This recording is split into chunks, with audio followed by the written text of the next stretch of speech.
What's going on, beautiful people? And welcome back to another comic book review video. I'm your majestic sailor of words, SuperCliff, and if you guys are new to this channel, then do me a solid by smashing that like and subscribe button, and also hit that notification bell so that you'll never miss out on an upload, and so that you will always be kept up to date with your favorite top tier comics happening in the comic book world. And today, folks, we are covering a unique take on the DC universe, transporting our heroes into a high fantasy medieval epic in Dark Knights of Steel, issue number 1, written by DC's golden boy Tom Taylor, with the art by Yasmine Putri. I butchered your name, and I know that for a fact, and I apologize. Now check it. The entire medieval world will be forever changed when a spaceship crash lands from a doomed planet. Monarchs will die, kingdoms will arise, and what seemed to be the end of the world for many was only the beginning. For we will witness an epic high fantasy story set within the DC universe, where nothing is what it seems. Thus, without further ado, let's get this show on the road. Alrighty folks, so our story picks up with Jor-El and Lara escaping the destruction of their home planet of Krypton, where their ship crash lands on an Earth that is stuck in a medieval themed setting. Suddenly, a band of mountain archers ride out from a nearby castle to attack them, just as Lara is about to give birth. And without a moment's thought, Jor-El obliterates the attackers with his newly acquired heat vision, as their son Kal-El is born. Meanwhile, in the Kingdom of Storms, a peasant named Constantine has a vision of demons who will one day conquer the world, while King Jefferson, who is seen as the lord of this kingdom, seemingly empowered by the same electrical-based abilities fuel his mainstream counterpart, Black Lightning, listens and orders the prophecy recorded. 19 years later, we see a now grown Prince Kal-El asking a knight named Bruce to let him join his hunt for a banshee, but Bruce refuses, as the banshee's magic is one of the few things which could actually harm Kal-El. Bruce and Alfred ride to the Feist village, which has been evacuated by the Robins, orphan children who act as Bruce's spies and agents, little birds if you will. Bruce goes on to confront the banshee alone, whose name is Dinah, and is rumored to be the banshee because she possesses the same canary cry as her mainstream counterpart, Black Canary. And so because of this, Bruce accuses her of being an assassin sent by King Jefferson. Dinah denies it and attacks him. Dinah's scream instantly levels the building that they are in, but surprisingly the scream leaves Bruce unharmed. Then within a split second, Kal-El swoops in and covers Dinah's mouth, noting that she looks like a scared girl rather than a monster. Bruce then knocks Dinah unconscious, and the two bring her back to the castle of El.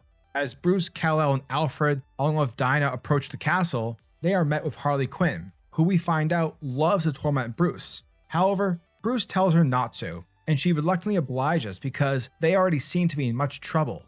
Jor-El and Lara, who are the king and queen of the land, summon our group of heroes to the throne room. Bruce initially bears responsibility that he brought Kal-El with him. Kal-El admits that he went on his own accord, without Bruce's knowledge, telling his parents that he is unwilling to let normal people risk their lives for his family, where he is almost invincible. Kal-El also suggests that Dinah is not the assassin that Bruce's spy in Jefferson's court suggests is coming for them, believing that they are imprisoning innocents in their quest to remove magic from the kingdom. It is also revealed that Bruce is the bastard son of Queen Martha, wife of the previous ruler, King Thomas. When his mother and stepfather died, Bruce refused to take the throne, believing that the people would never accept a bastard king. And so because of that, Jor-El and Lara took power, despite believing Bruce should be king. Kal-El and Bruce begin arguing over Bruce's refusal to claim the crown, but Jor-El orders them to stop and tells Bruce to walk with him. From there they go up to the battlements, and Bruce tells Jor-El that he believes he is cursed, as he was able to survive the banshee's scream despite being a normal man, and asks to be imprisoned or at least exiled. Meanwhile, in a distant Hob forest, an outlaw named Oliver, dressed as his mainstream counterpart Green Arrow, expresses some reluctance to his coming actions, but his will is resolved by the words of an unseen green man, who also happens to possess the same power ring as his mainstream counterpart Green Lantern. This mysterious Green Lantern empowers his arrow with mystical energy, and Oliver fires it into the sky. Afterwards, Jor-El confesses to Bruce that he is actually Bruce's father, which is why he is strong enough to fight the ones with magic. But immediately after such a traumatic reveal, the magical arrow hits Jor-El right in the eye, killing him instantly. Bruce immediately cradles Jor-El's body, but while he's doing this, his eyes are shown to be glowing red. And that, folks, was the end of Dark Knights of Steel issue number 1. And from the very first scene, this comic takes everything you know to be a foundational truth of the DC universe and tosses it away to create a new world of swords. A storm of swords. God, we are never going to get the 6th book of Winds of Winter. We're never going to get that, and I'm sad now, but I digress. But yeah, and so here we get a world that twists and turns with nearly every single page. Tom Taylor has made a name for himself in recent years by writing several DC series that are set outside of the standard continuity. Works such as Taylor's Injustice and DCeased shine not just because of their intriguing story hooks, but also because Taylor has a knack for creating a fully fleshed out world that feels similar yet instinctively different thanks to a series of cascading events caused by a single deviation from the DC universe. In Dark Knights of Steel, Taylor is joined by Yasmine Putri, a brilliant artist known mostly for her covers.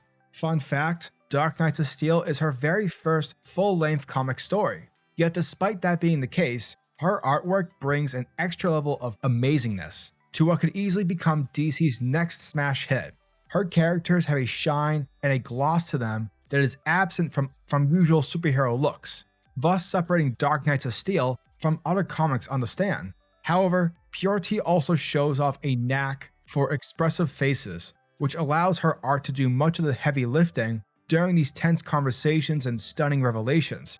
The combination of Putri's gorgeous artwork and a non-traditional setting and tone of the comic makes Dark Knights of Steel feel different right from the first page, which is fitting because, unlike anything that DC has published in recent history, Dark Knights of Steel begins the same way that many DC series do, with a Kryptonian rocket ship crashing on Earth. However, this rocket contains both Jor-El and Lara, the latter of whom is about to give birth, as a troop of armored knights bear down on the Kryptonian duo.